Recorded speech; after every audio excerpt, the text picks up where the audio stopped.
Eh bien le bonjour. Ben voilà, on attaque la phase 1 du duo d'Harley de cette semaine.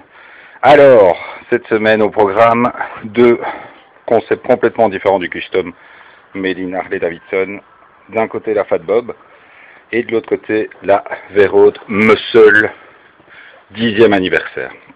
Bon là je vais être obligé de vous faire la présentation dans le garage, vu que nous sommes au mois de juillet et que ça fait 1 mois et demi qu'il pleut en Belgique. Donc Fat Bob, premier truc, très large au pneu avant, double optique, un look très dépouillé, très simple. En plus ici c'est en livré noir mat, c'est encore plus bestial, méchant, etc. Donc instrumentation hyper réduite, compteur, les petits voyants, on va mettre le contact, donc contact, pas de clé, j'ai le transpondeur dans ma poche, avec la petite clé pour le bloc guidon, mais ça existe encore chez Harley. Donc la petite clé pour bloquer la direction ici sur le côté, voilà, là-bas en dessous le petit rond, et le transpondeur ici en main. On met ça en poche, on met le contact, quand même, l'alarme, le petit bip, ça le fait, mais ici on a quand même la jauge à essence, je ne sais même pas si ça se voit, c'est assez simple.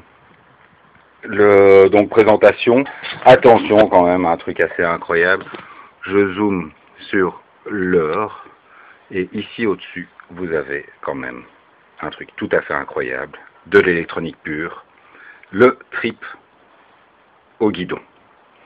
Donc on appuie dessus et on fait défiler l'heure, le fait que, attention la sortie, est sortie, 2464 km, 155 km,1 avec le plein, et le trip 2 c'est le même, puisque j'avais mis à 0 quand j'étais à la chercher. Alors, il reste 133 km avant de tomber en panne d'essence. Je crois que c'est un petit peu motivé parce que bon, j'ai jamais fait autant. Le premier plein, j'ai fait 200 bornes avant la réserve. Donc, bon, c'est pas le style de VK non plus avec laquelle on roule comme un malade. Vu que la position est tout simplement custom. Donc, tout simplement custom, tout simplement les pieds hyper en avant, les bras hyper en avant, enfin, le truc pour prendre tout dans la gueule. Il faut bien se dire que vraiment, à 110, on crève, on en prend plein les dents, quoi.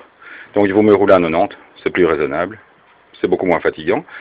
Il faut vraiment rouler les jambes écartées parce que sinon on se tape ça dans le genou, ce qui est super fatigant parce que le moteur vibre à mort.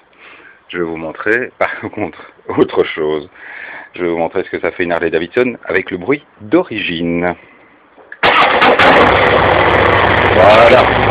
Bon là on m'entend encore bien, mais ça fait quand même pas des tonnes de bruit. Par contre vous voyez le moteur, ça vibre. Là c'est encore raisonnable, et dès qu'on met un peu d'air, la moto bouge sur elle-même. Donc c'est quand même sympa. Oh, sinon franchement, chouette petit custom, moi je me suis bien amusé. Bécane super maniable sur petite route. Donc du coup on attaque comme une bête parce que c'est un gros pneu avant, enfin vraiment un gros pneu avant, puisque c'est quand même du 130, et derrière un pneu tout à fait raisonnable de 180 je pense si je ne me trompe, tout à fait, donc 130-180, on verra sur le Vérode que c'est pas tout à fait le même style.